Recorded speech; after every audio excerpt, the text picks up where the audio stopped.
a judge to do that. How would you class the legitimacy of the concerns of Boubacar Jabi before he went to court? Well, Dr. Boubacar Jabi has all the rights as a party member, as an individual, as a Sierra Leonean, to take up his rights. We are in a democracy, and a democracy is not just to go vote and come back and you say this is a democracy. We have civil liberties, which comprise one of the things that Boubacar Jabi has done. Now, the judges should have watched the cases very carefully, the reports very carefully, and the SLPP reaction very carefully. But I believe that there was some amount of carelessness on the part of the judges to respond effectively, correctly, to the reactions. Carelessness, let's look at that. Carelessness. Why do you say carelessness? Well, if you look back at some of the cases that are in front of the Supreme Court, the Christiana Top case, the SLPP radio case, and other cases, to name just a few, the Supreme Court of the Republic of Sierra Leone, I want the whole world to hear this, the international community to hear this, the Supreme Court of the Republic of Sierra Leone adjourned those cases and never heard it. What cause withholds them now to take Dr. Boubacar Jabi's case and react on it so quickly? Is it that the APC is talking to them? This is not an effective system. Or is it because 5th March was not far away, so a decision had to be reached because Boubacar wouldn't wait for 5th March when his matter would not be important? Well, 5th March is very close by. And I just believe that if the court wants peace in this country, if they mean well to uphold the law, to be the court of law, not the court of men and women that I saw in the Supreme Court the other day, men and women, that's all I saw. I didn't see the court of law. And if the courts of the people, not under the people, then they should have used their judgment. Judgment, critical thinking comes in the case of law. They should have used their critical thinking skills that the Republic of Sierra Leone has appointed them to be justices that preside over the life of individuals, that preside over situations that can cause calamity in this country.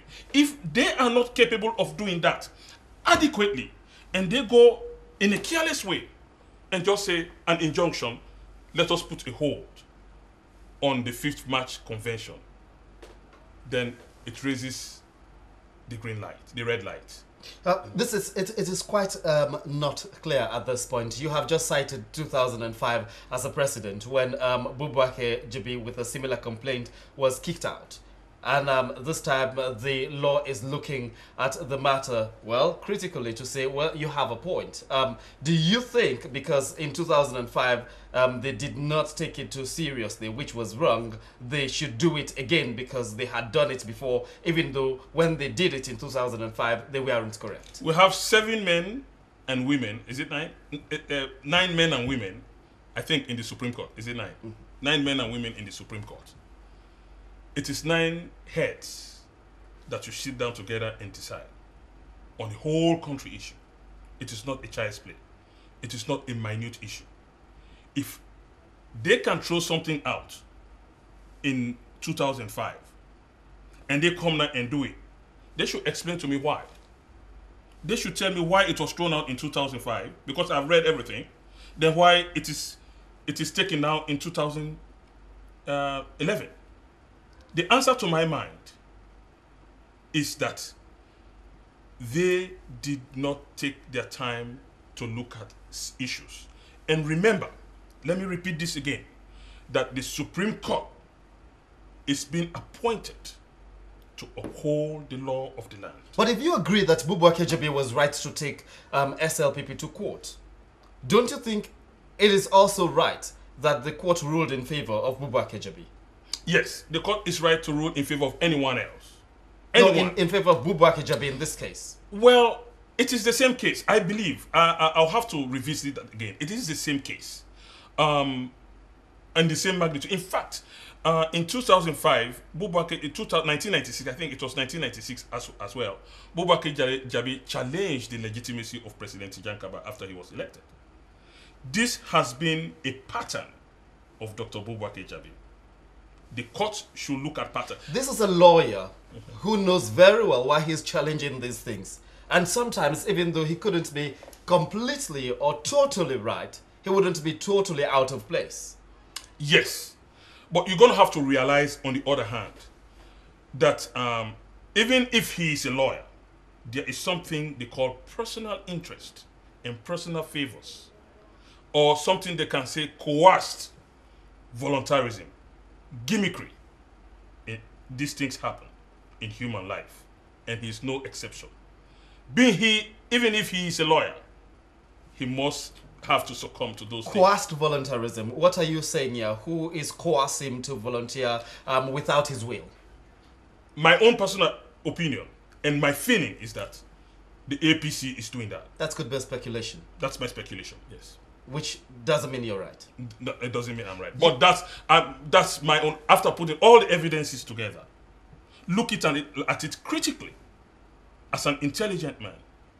If it is not the APC, then somebody might be behind it. Suspicions are not facts. But let's just move. You have been busy moving around these delegates, trying to convince them, wooing support, and you have depended on them so much for 5th March, when you would have clinched the nomination and, you know, finally become the flag bearer, as you have been hoping, of the SLPP, and to run under the SLPP flag in 2012 and challenge President Nkrumah. And now it seems hopes have been dashed by this decision of the court. You have a lot of wooing to do. Because it might not be the same delegates you have been wooing. New delegates are coming, and these are new kids on the block that you have not been successful in convincing, because they weren't delegates by the time you were campaigning. A lot of job to do now. Yes, absolutely. That's why you don't like the court. Not necessarily. It is going to put an additional pressure on me and other aspirants as well to go around the nation and talk to new or same delegates. It could be possible that they could be re-elected again, because most of the delegates have been re-elected many times. It is going to be an uphill battle for us to go around again. That does not necessarily mean that that's why I dislike the court. I just believe the court has not acted in the way it's supposed to have acted as the Supreme Court. Let's not underestimate this. The Supreme Court of the land. As the young man that was here talking about the one in the United States, the Supreme Court, is a different issue.